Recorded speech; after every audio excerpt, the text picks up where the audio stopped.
Chapter 1 of The Book of Nature Myths. The Book of Nature Myths by Florence Holbrook. The Story of the First Hummingbird. Part 1. The Great Fire Mountain. Long, long ago, when the earth was very young, two hunters were travelling through the forest. They had been on the track of a deer for many days, and they were now far away from the village where they lived. The sun went down and night came on. It was dark and gloomy, but over in the western sky there came a bright light. "It is the moon," said one. "No," said the other. "We have watched many and many a night to see the great round moon rise above the trees. That is not the moon. Is it the northern lights?" "No, the northern lights are not like this. And it is not a comet. What can it be?" It is no wonder that the hunters were afraid, for the flames flared red over the sky like a wigwam on fire. Thick blue smoke floated above the flames and hid the shining stars. "Do the flames and smoke come from the wigwam of the Great Spirit?" asked one. "I fear that he is angry with his children, and that the flames are his fiery war clubs," whispered the other. No sleep came to their eyes.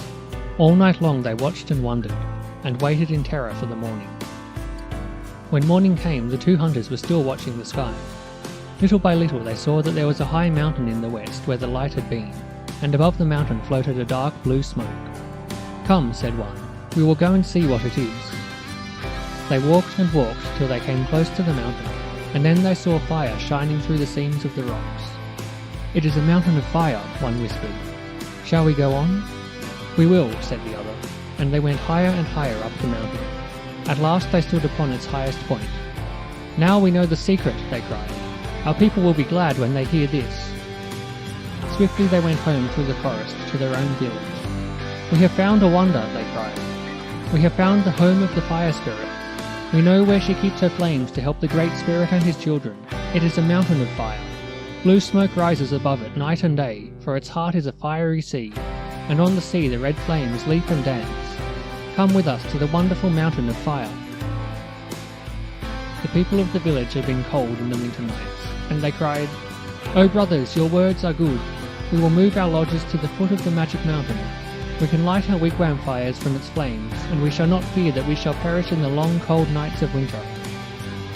So the Indians went to live at the foot of the fire mountain, and when the cold nights came, they said, "We are not cold, for the spirit of fire is our good friend, and she keeps her people from perishing."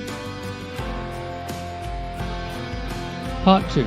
The Frolic of the Flames. For many and many a moon, the people of the village lived at the foot of the great fire mountain. On summer evenings, the children watched the light, and when a child asked, "Father, what makes it?" the father said, "That is the home of the Great Spirit of Fire, who is our good friend." Then all in the little village went to sleep and lay safely on their beds till the coming of the morning. But one night when all the people in the village were asleep, the flames in the mountain had a great frolic. They danced upon the sea of fire as warriors dance the war dance. They seized great rocks and threw them at the sky. The smoke above them hid the stars. The mountain throbbed and trembled. Higher and still higher sprang the dancing flames. At last they leaped clear above the highest point of the mountain, and started down it in a river of red fire. Then the gentle spirit of fire called, "Come back, my flames, come back again. The people in the village will not know that you are in a frolic, and they will be afraid." The flames did not heed her words, and the river of fire ran on, straight down the mountain. The flowers in its pathway perished. It leaped upon great trees and bore them to the earth. It drove the birds from their nests, and they fluttered about in the thick smoke. It hunted the wild creatures of the forest from the thickets where they hid, and they fled before it in terror. At last one of the warriors in the village awoke. The thick smoke was in his nostrils. In his ears was the war cry of the flames. He sprang to the door of his lodge and saw the fiery river leaping down the mountain. My people, he cried. "The flames are upon us." With cries of fear, the people in the village fled far away into the forest, and the flames feasted upon the homes they loved. The two hunters went to look upon the mountain, and when they came back they said sadly, "There are no flowers on the mountain. Not a bird song did we hear. Not a living creature did we see. It is all dark and gloomy. We know the fire is there, for the blue smoke still floats up to the sky, but the mountain will never again be our friend." Part 3. The Bird of Flame. When the Great Spirit saw the work of the flames, he was very angry. "The fires of this mountain must perish," he said. "No longer shall its red flames light the midnight sky." The mountain trembled with fear at the angry words of the Great Spirit. "O Father of all fire and light," cried the Fire Spirit, "I know that the flames have been cruel. They killed the beautiful flowers and drove your children from their homes. But for many, many moons they heeded my words and were good and gentle.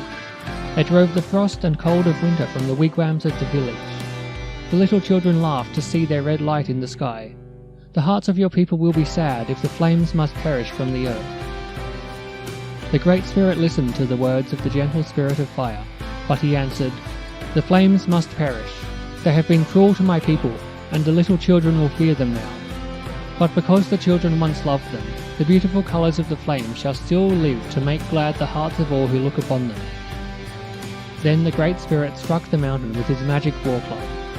The smoke above it faded away, its fires grew cold and dead.